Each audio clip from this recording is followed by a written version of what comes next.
말씀을 의지해서 삶의 힘은 감사입니다라는 제목으로 함께 은혜를 나누려고 합니다. 네, 코로나 팬데믹이 지구촌을 덮은 지가 벌써 2년이 다 돼가죠. 자, 우리 이로 인해서 지금까지 한 번도 경험해보지도 못했고 상상조차 할 수 없었던 그런 일들을 지금 겪고 있습니다. 지금도 여전히 현재 진행형이죠. 정말 겨울철이나 우리가 아니면 또 미세먼지가 기생을 부릴 때는 쓰던 마스크가 이제 일상화되어 버렸습니다. 요새는 아이들이 학교에 들어가면 친구들의 얼굴을 마스크 쓴 얼굴로 지금 기억한다고 해요. 그렇죠. 마스크를 벗은 모습을 보지 못하니까 그런 모습으로 지금 기억을 하고 있다고 합니다.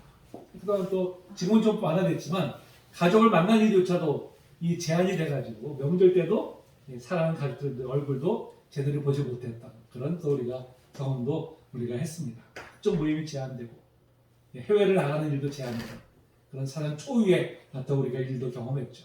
또 교회에서도 우리가 예배를 드리지 못한다면 우리가 뭐 상상을 하지 않습니까? 근데 그것이 또 현실화돼 버렸어요. 현실이.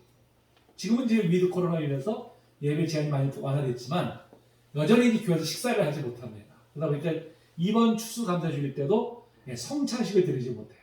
성찬식. 참 벌써 지금 작년부터 시작해서 계속해서 우리가 성찬식을 드리지 못하는 그런 지금 형편이 있습니다. 무엇보다 코로나로 인해서 많은 정말 인명 피해가 있었고요. 경제가 위축됨으로 인해서 경제로도 정말 많은 어려움을 겪고 있습니다.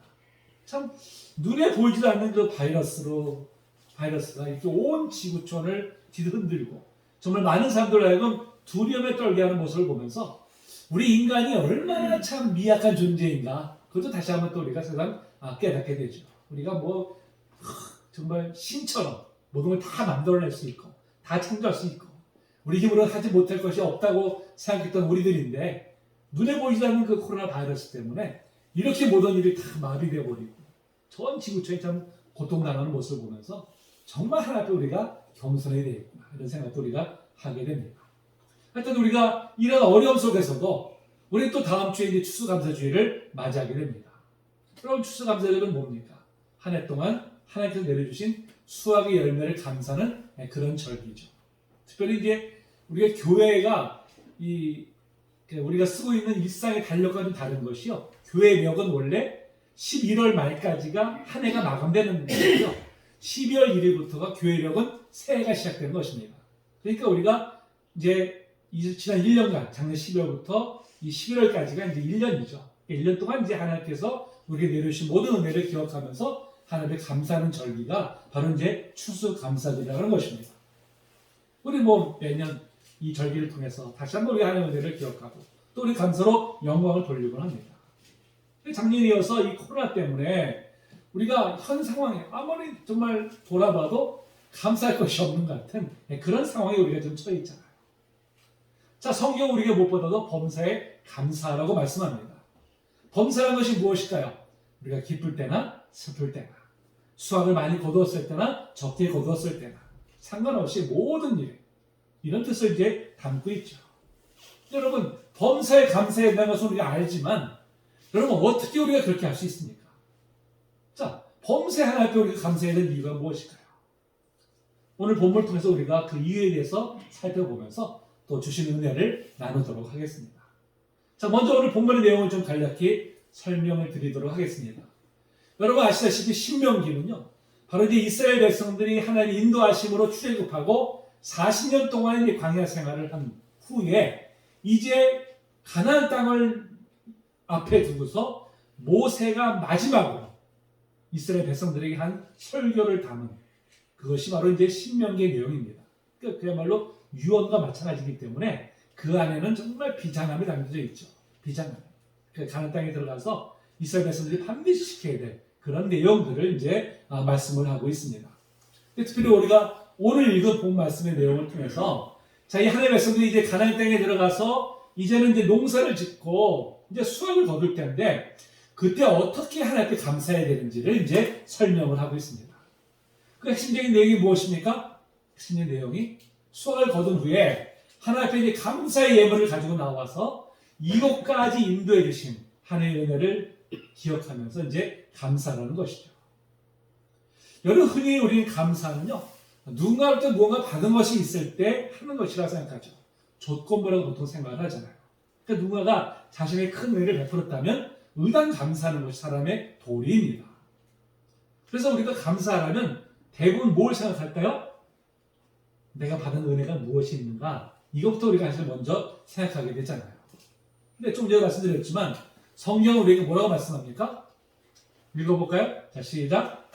범사에 감사하라. 이것이 그리스도 예수 안에서 너희를 향하신 하나님의 뜻입니다. 자, 이 말씀을 들여다보니까요, 감사는 조건부가 아님을 우리가 알 수 있습니다. 범사에 감사라는 것은요, 감사할 조건이 있든지 없든지 상관없이 감사라는 것이죠. 근데 여러분, 이 말씀을 들으면 그래, 아멘 이렇게 선뜻 다가옵니까? 잘 안 되죠. 아멘 하신 분은 대단한 믿음이고요. 우리 보통 사람들은 그게 쉽지 않습니다. 그렇잖아요. 아니, 하나님, 지난 한 해 동안 내가 너무 힘들었는데, 내가 이 힘든 과정을 또 지나고 있는데 뭘 감사하는 말입니까? 우리가 하나님을 이렇게 반문하게 되잖아요. 그것이 사실 우리의 모습입니다. 우리 지난 한 해를 뒤돌아보더라도 정말 많은 어려움들이 있었잖아요. 그렇죠? 나름대로 각자의 가정에서 또 일터에서 또 여러 가지 일들 때문에 정말 참 남모르는 눈물을 흘리는 분들도 많이 있을 것입니다. 근데 그 안에서 감사하라고 하니까 감사할 조건이 없는 거예요. 근데 어떻게 우리가 범사에 감사할 수 있다고 하는 것이죠. 자, 그렇다면 왜 우리는 범사에 감사해야 되는 것일까요? 그리고 우리가 범사에 감사할 때 우리에게 주시는 은혜가 무엇일까요? 자, 그것을 한번 또 말씀드리겠습니다. 자, 오늘 2절에 무엇을 말씀합니까? 내 하나님 여호와께서 내게 준 땅에서 그 토지의 모든 소산의 만물을 거둔 후에 그랬어요. 그것을 가져다가 하나님 앞에 드리라 이렇게 말씀하고 있습니다. 자, 만물이 뭐예요? 만물. 첫 수확물을 말하는 것이죠. 첫 번째 수확물. 그러니까 가나안 땅에 들어가서 처음 수확한 것을 어떻게 해요? 그것을 가지고 이제 하나님 앞에 이제 예물로 드리라는 것입니다. 근데 여기서 가만히 들여다보니까요, 이 토지의 소산을 풍성하게 거두었다는 말씀이 없어요. 그런 말씀이 없어요. 그냥 풍성하게 거뒀던 좀 적게 거뒀던 상관없이 하나님 앞에 감사로 예물을 드리라고 이제 분명히 말씀하고 있습니다. 아니, 그러면 왜 수확의 여부에 상관없이 감사를 드려야 되는 것일까요? 자, 그것은 오늘 본문의 5절로부터 9절까지 해서 바로 그 이유를 말씀하고 있어요. 자, 오늘 본문의 5절부터 9절까지는 어떤 내용입니까? 바로 이 백성들이 애굽에서 노예 생활을 했던 자신들을 하나님께서 은혜를 베푸셔서 그들을 노예에서 해방시켜 주셨어요. 그리고 광야의 40년 길을 인도해 주셨고, 그리고 이제 가나안 땅으로 그들을 인도해 주셨습니다. 그러니까 이스라엘 백성들이 하나님께 감사해야 될 것은 풍성한 수확을 거둬서가 아니라 그들을 노예에서 해방시켜 주시고 이 가나안 땅까지 인도해 주신 바로 그 은혜를 감사하라는 것입니다. 여러분, 그렇다면 우리가 어떤 상황 속에서도 하나님 앞에 감사해야 되는 이유가 바로 여기에 있어요. 바로 이스라엘 백성들이 하나님의 은혜로 노예에서 해방이 되고 가나안 땅으로 들어가는 것은 바로 영적인 의미가 담겨져 있죠. 영적인 의미가. 그렇죠? 여러분, 이스라엘 백성들이 애굽 땅에서 노예 생활을 한 것처럼 우리도 또한 과거에 어떻게 살았습니까? 죄의 노예로 살았어요. 그렇죠? 노예 생활은 어떤 것입니까? 자유가 없잖아요. 그렇죠? 생사의 여탈권을 그 주인이 가지고 있습니다. 주인의 부당한 명령에도 절대 복종해야 돼요. 그리고 미래에 대한 소망이 전혀 없습니다. 자기도 그렇고 자손도 그렇고 대대로 그냥 그 노예 생활에서 벗어날 수 없이 고통스럽게 살아야 돼요. 이렇게 이 엄청난 고통 속에서 이스라엘 백성들이 어떻게 했습니까? 자, 이 말씀 읽어볼까요? 자, 시작. 너의 애굽 왕은 죽었고 이스라엘 자손은 고된 노동으로 말미암아 탄식하며 부르짖으니 그 고된 노동으로 말미암아 부르짖는 소리가 하나님께 상달된지라. 얼마나 고통스러웠는지요. 그들이 하나님께 간절한 마음으로 부르짖었습니다. 그때 하나님께서 그들의 기도를 들으시고 노예 생활에서 해방시켜 주셨어요. 그리고 거주할 땅으로 인도해 주셨습니다. 여러분, 그 은혜가 얼마나 큰지요. 요새 우리나라가 이 소장노예라는 개념이 없지만 저희가 어릴 때만 해도 수장노예라는 개념들이 많았잖아요. 그러니까 평생 남의 땅에 그 소장농을 하던 사람이 정말 자기 명의로 된 작은 밭을 사서 경작할 때 여러분 그 마음이 어떨까요? 그 마음. 뭐 땅이 크지 않아도 괜찮아요. 작아도 이게 내 땅이라는 그 마음은요, 정말 하늘을 날 듯한 정말 그런 마음일 것입니다. 이스라엘 백성들이 바로 그랬죠. 평생 노예에서 벗어나지 못하고 절망 속에 살던 이스라엘 백성들이 이제 노예에서 해방이 되었고요. 이제 자기 땅에서 이제는 정착을 해서 경제를 하게 되었습니다. 여러분, 그 마음이 얼마나 기쁘겠습니까? 얼마나 감사하겠습니까? 여러분, 그러니 수확이 좀 적으면 어떻겠어요? 그 자체만 너무 기쁘고 감사하지 않습니까? 바로 모세는 그 마음을 담아서 하나님 앞에 감사로 예물을 드리라고 명한 것입니다. 자, 우리도 마찬가지 영적으로 어떻게 했다고요? 과거에 우리는 죄의 노예였습니다. 여러분, 죄의 노예였다는 것은요, 무엇을 의미할까요? 자, 이 말씀도 읽어볼까요? 자, 시작. 너는 그 가운데서 행하여 이 세상에서 흘러가고 우리의 모세라고 하는 사람들이 곧 지금 불순종의 아들을 가운데서 역사하는 이라. 전에도 우리가 그 가운데에서 제 약속을 따라 지내며 육체와 마음에 원하는 것을 하여 다른 이들과 같이 본질상 진노의 자녀이었더니, 아멘. 우리가 과거에 어떤 존재였다고요? 본질상 진노의 자녀들이었죠. 늘 정죄함 속에 불안을 떨며 살았던 인생들입니다. 마음에 평안이 없었고요, 소망이 없던 인생들이었어요. 궁극적으로 하나님의 무서운 심판들 앞에 서서 진노의 심판을 받아야만 했던 그런 사람들이었습니다. 영원한 형벌을 받아야 마땅한 그런 사람들이었어요. 그런데 하나님께서 그 아들 예수 그리스도 십자가에 내어주시고 부활케 하시며 우리를 죄의 노예에서 해방시켜 주셨습니다. 자, 로마서 8장 1절 1절에서 뭐라고 했습니까? 자, 읽어볼까요? 시작. 그러므로 이제 그리스도 예수 안에 있는 자에게는 결코 정죄함이 없나니 이는 그리스도 예수 안에 있는 생명의 성령의 법이 죄와 사망의 법에서 너를 해방하였습니다. 아멘. 우리를 예수 그리스도의 속죄 사역으로 말미암아 죄와 사망의 법에서 해방시켜 주셨습니다. 마귀는 이제 더 이상 우리의 죄를 가지고 하나님 앞에서 우리를 정죄할 수가 없게 되었습니다. 여러분, 이 놀라운 은혜를 우리는 아무 공로 없이 받았어요. 이 은혜를 받은 데 있어 우리가 한 일이 있습니까? 아무것도 없어요. 나를 왜 특혜 잡아주셨는지는 이유를 알지 못하지만 그래서 무조건적인 은혜를 우리를 택해 주셔서 하나님의 자녀로 삼아 주셨습니다. 오직 전적으로 하나님 무조건적인 은혜에 의해서 우리에게 이 놀라운 은혜가 우리에게 임하게 된 것입니다. 여러분, 이 은혜가 얼마나 놀랍고 얼마나 큰지 정말, 그래서 우리가 어떻게 해요? 다른 어떤 은혜가 없을지라도 하나님 감사합니다. 주님 감사합니다. 우리가 이렇게 고백하게 되는 줄로 믿습니다. 요새 다니엘 기도회가 이제 계속 진행되고 있습니다. 지난 11일 날이죠. 목요일 날 이제 그 김희아 지사님이라는 분이 간증을 했어요. 여러분들 보셨죠? 보신 분들 계시고 안 보신 분들도 계실 텐데요. 이분입니다. 잘 보이나요? 사진이? 이분이 이제 태어날 때부터 얼굴에 큰 그 붉은 반점이 있었다고 해요. 어떤 연인인지 모르지만 어릴 때, 아주 어릴 때 부모에게 버림받아가지고 고아원에 이제 맡겨졌습니다. 근데 얼굴에 있는 이 붉은 반점을 인해서 친구나 주위 사람들에게 괴물이다, 귀신이다 이렇게 이제 불려졌다고 해요. 길을 가면 사람들이 꼭 쳐다 수근수근 대고 그리고 온갖 조롱 섞인 그런 소리도 들어야만 됐습니다. 그러니까 이 고아원에 있는 아이들이요, 보통 후원자들이 2-3명 정도는 항상 있게 마련이라고 합니다. 그래서 후원자들이 이제 때가 되면 또 이제 생일 선물도 보내주고 또 찾아와서 같이 써내주고 이렇게 하는데, 이 김희아 집사는 얼굴에 이 붉은 반점이 있어서 사람들이 보고서는 그냥 돌아서고 해가지고 10살 때까지 후원자가 한 명도 없었다고 해요. 그러다가 10살 때 이제 한국이 아니라 처음 미국에 있는 미국인이 이제 후원자가 되어줘가지고 이제 이렇게 선물도 보내주고 거기에 이제 사랑한다 이렇게 이제 그런 말도 들어서 처음으로 이제 그런 사랑도 이제 느껴보게 됐다고 합니다.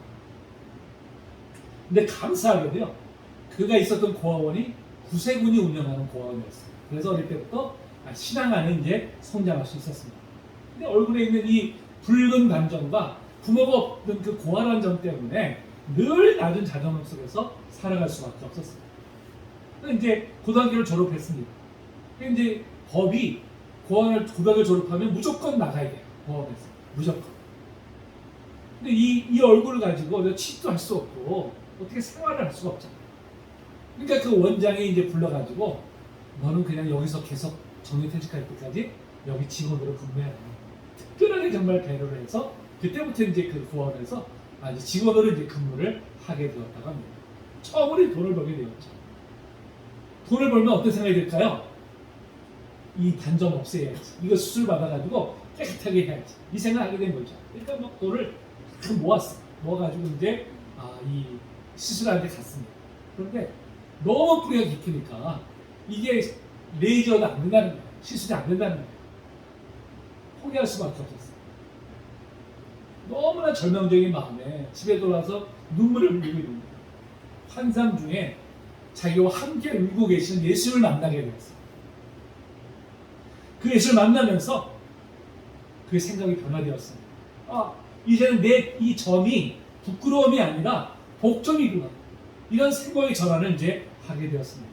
그리고 범사에 감사라는 이 말씀을 삶 속에서 이제는 실천하기 시작했어요. 근데 놀랍게도요. 이후에 남자친구를 만나게 됐어요. 물론 화장을 굉장히 진하게 해서 좀 카바나 정도 했지만 그 남자친구가 사랑하게 된 거예요. 상상도 할 수 없었던 그런 꿈 같은 그런 시절을 이제 갖게 되었습니다. 근데 이게 웬일입니까? 그 행복도 잠시 어느 날 갑자기 코피가 막 쏟아져가지고 병원을 갔더니 상악동 암이라고 하는 진단을 받게 되었어요. 상악동. 그래서 이 수술을 하는데 얼굴에 반을 드러내야 된다는 거예요. 그러니까 얼굴이 그래서 이렇게 된 거예요. 얼굴에 반을 다 드러내야 되는 그런 엄청난 수술을 하게 되고요. 생존 확률도 10%밖에 안 된다고 합니다. 얼마나 기가 막히겠어요. 하나님 나에게 붉은 만점 주셔가지고 지금까지도 정말 어렵게 살았는데 부모도 없이 고통지게 살았는데 어떻게 저한테 또 이렇게까지 저에게 이런 걸 주십니까? 너무나 참 고통 하나 앞에 원망하게 됐었죠. 그런데 그가 수술을 마치고 눈을 떴을 때 첫 한 것이 뭡니까? 하나님께 감사했어요. 하나님 저에게 생명 주셔서 감사합니다. 생명 주셔서. 네, 감사로 고백했어요. 어떻게 이 상황 속에서 정말 감사할 수 있었을까요? 근데 무엇보다도 이제 남자친구가 자기를 떠나겠구나. 나 같은 사람 누가 사랑하겠어? 근데 그런 마음을 가지고 있었는데 놀랍게도 이 남자친구가요 떠나질 않는 거예요. 그러면서 어느 날 결혼하자고 얘기를 합니다. 얼마나 기뻤겠어요.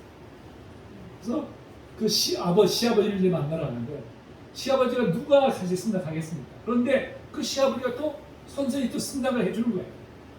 그래서 이제 가정을 꾸리게 됩니다. 세상에 고아로 버림받아 지금까지 20몇 년을 살아왔는데 이제는 가정이 생기게 된 것이죠.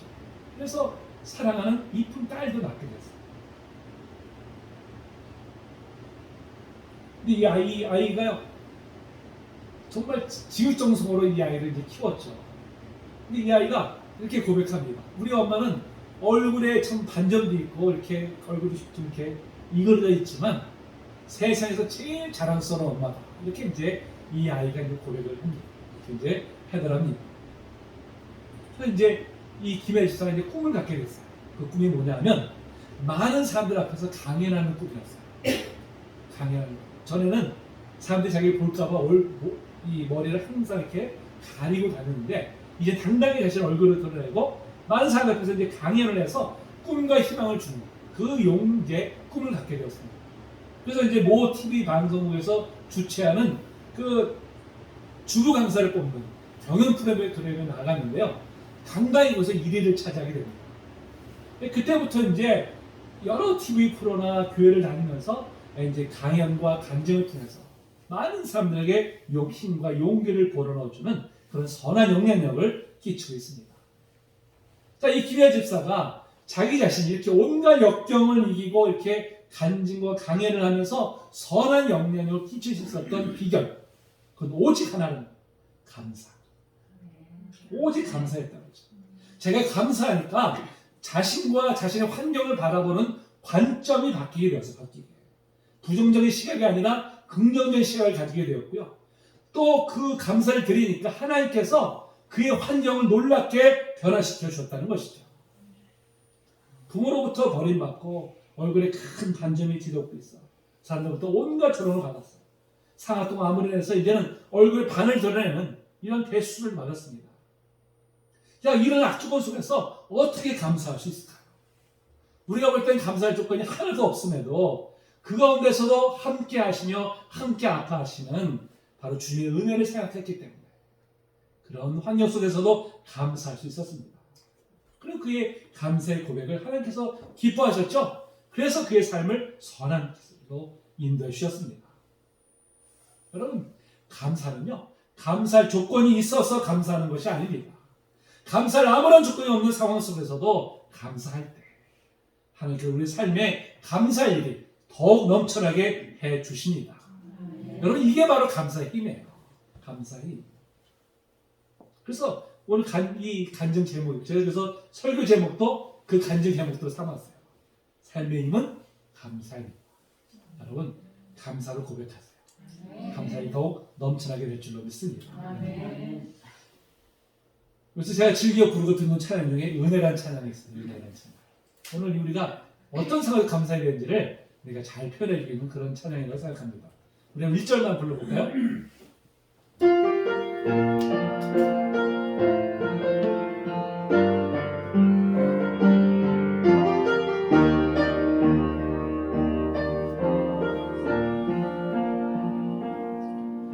내가 누려왔던 모든 것들을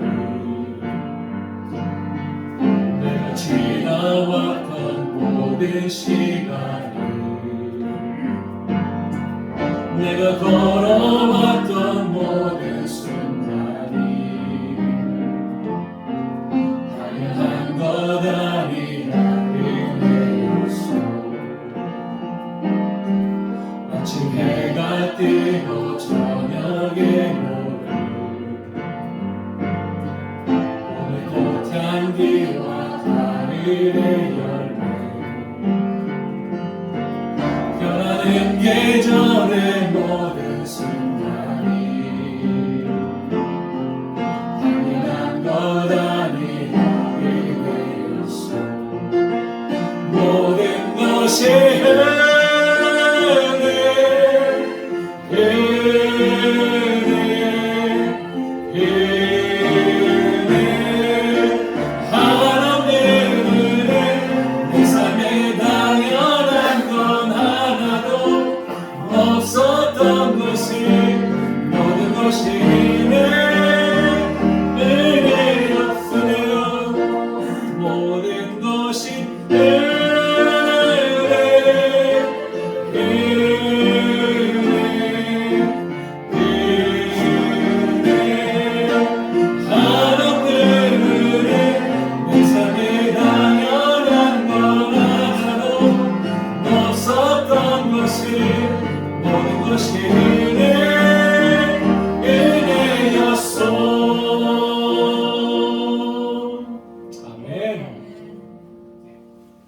이 찬양의 고백처럼 지금까지 우리가 너무나 당연하고 여겨왔던 모든 것이 사실은 하나님의 은혜를 깨달을 때 우리는 범사에 고백할 수 있게 됩니다.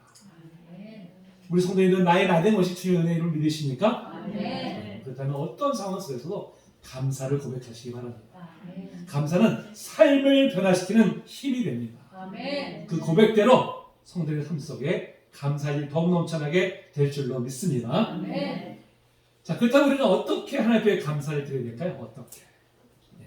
가장 귀한 것으로 하나님 앞에 드려야 되죠. 자, 오늘 10절 말씀 다시 한번 읽어봅니다. 시작.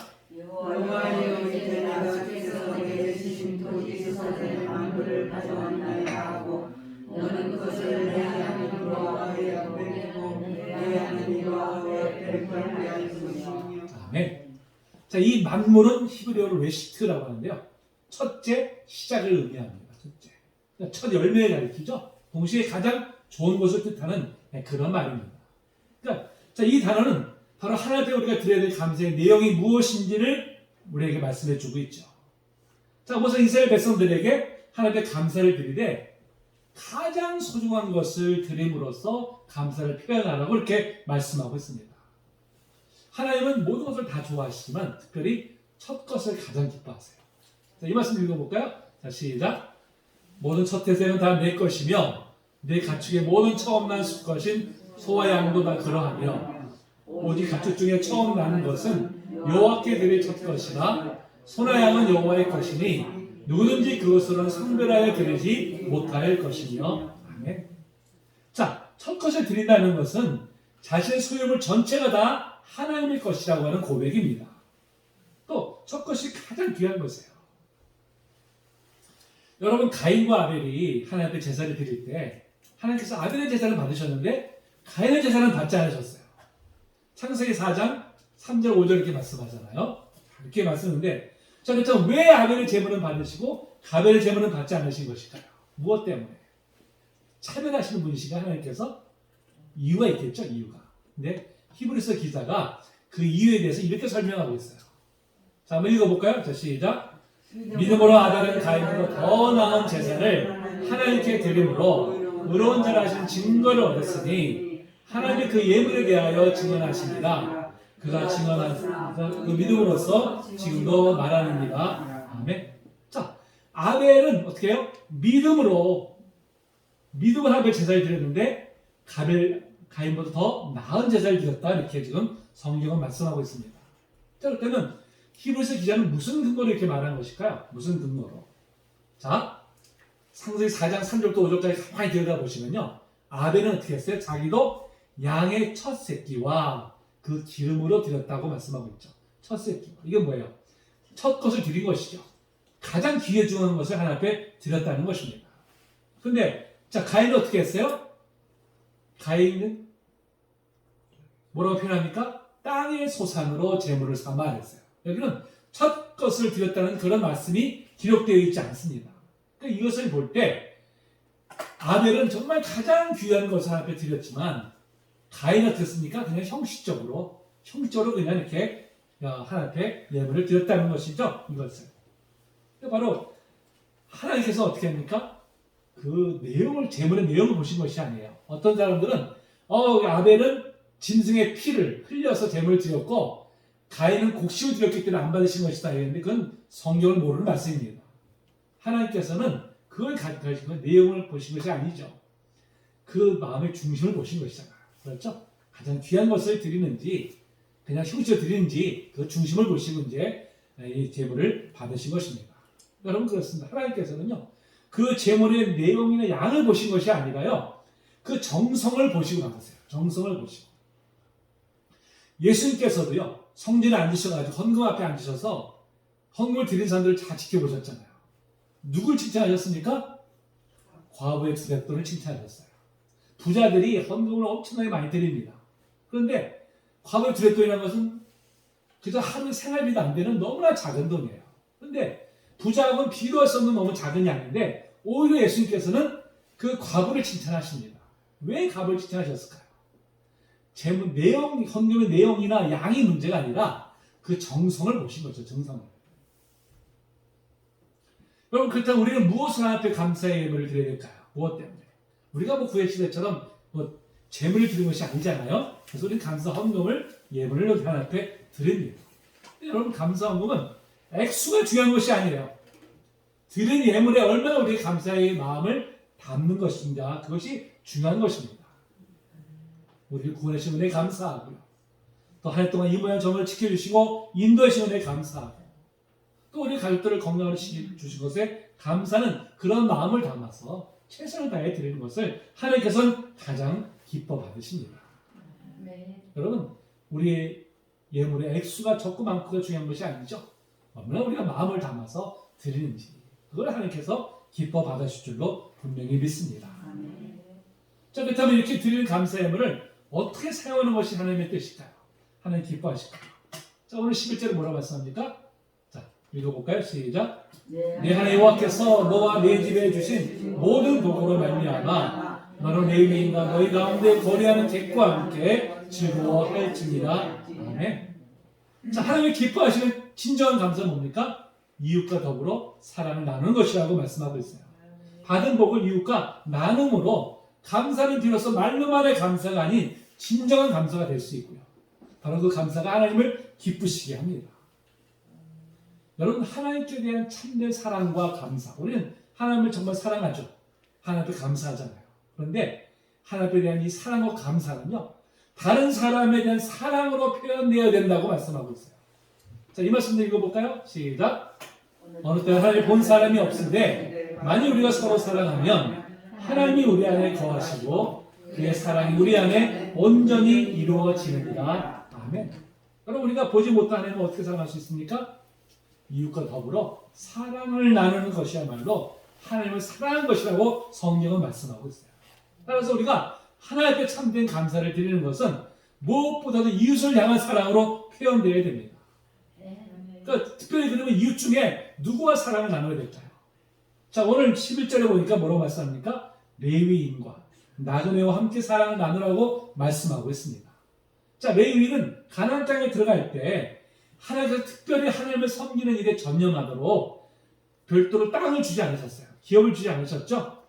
그래서 그들이 하나님을 온전히 하나님을 섬기는 일에 전념할 수 있도록 다른 이스라엘 지파들에게 이 레위인을 이제 책임지도록 하셨죠.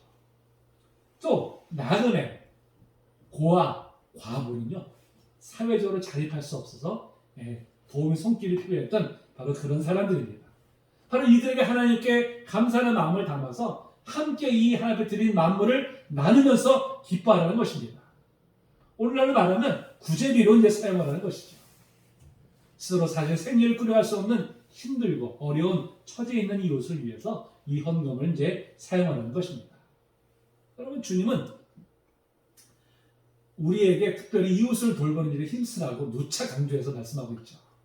그것이 하나님께서 가장 기뻐하시니라고 말씀합니다. 누가복음 2장 38절 뭐랍니까? 주라, 그리하면 너에게 줄 것이니 그 후이 되어 누르고 흔들어 넘치도록 하여 너에게 안겨주라. 또 디모데 6장 18절에서도 선한 일을 행하고 선한 사업에 부하고 나눠주기를 좋아하고 동정하는 자가 되라 말씀합니다. 히브리서 10장 16절에서도 오직 선을 행함과 서로 나눠주기를 잊지 말라. 이 같은 제사는 하나님이 기뻐하십니다. 아멘. 우리 교회는 이제 설립 초기부터요, 이 절기 헌금은 교회 자체를 사용하지 않고 항상 어려운 이웃이나 이제 어른 교회나 선교를 사들을 돕는 일에 지금까지 이렇게 사용해 왔었습니다. 그래서 이제 오늘 드린 간사함도 어른 교회를 위해서 돕는 일에 또 이제 사용하려고 이렇게 계획을 가지고 있습니다. 물론 우리가 드리는 헌금이 많지 않죠. 작은 액수지만 하나님이 기뻐하시는 일에 쓰이기 때문에 하나님께서 기뻐 받으실 줄로 믿습니다. 말씀을 마치겠습니다. 여러분, 감사는 삶의 힘입니다. 여러분, 감사할 일이 없다고 생각하십니까? 아니에요. 지금까지 우리 누렸던 모든 것들이, 당연하죠, 이랬던 것들이 사실은 다 하나님의 은혜입니다. 우리가 그것을 생각하면서 우리가 하나하나를 우리 감사로 고백할 때 또 하나님께서 우리의 삶에 또 감사할 일이 더욱 넘쳐나게 해 주실 줄로 믿습니다. 날마다 어떤 상황 속에서도 늘 감사함으로 정말 삶의 감사가 더욱 넘쳐나는 우리 성도님 되시기를 주님의 이름으로 축복합니다. 우리 찬양하고 기도하겠습니다.